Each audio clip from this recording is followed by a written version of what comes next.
Wavelength division multiplexing. So wavelength division multiplexing is the fiber optic communication. Wavelength division multiplexing is the technology which multiplexes the number of the optical carrier signal onto the signal optical fiber by using different wavelength of the laser light.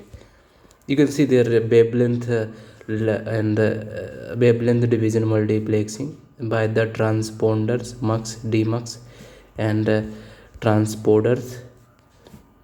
The wavelength division multiplexing is the technique in the fiber optic transmission that uses multiple light wavelength to send data over the same medium.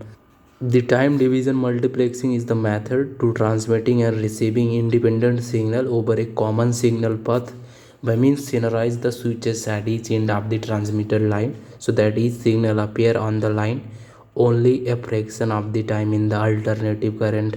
Time division multiplexing is the also method to putting multiple data stream in a single by separating the signal into the many segment, each having the very short duration. Frequency hopping spread spectrum is the method to transmitting radio signal by the rapidly changing and carrier frequency among the many distinct frequency occurring a large spectrum band. The changes are controlled by the code known as both transmitter and receiver. So it's a serial binary data, FSK modulator, mixer, BPF, RF powder amplifier, antenna, frequency synthesizer, pseudo mode, random code generator, and more.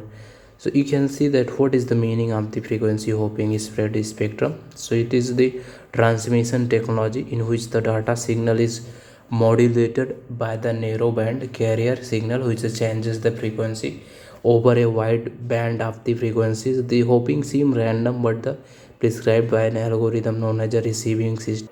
The direct sequence spread spectrum. In the telephonic communication, the direct sequence spread spectrum is a spread spectrum modulation technique primarily used for the reduce overall signal interference.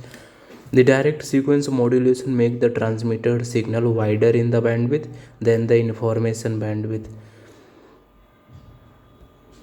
What is the random access protocol? So all stations in the random access protocol have equal superiority, which means that no station has the higher priority than any other station.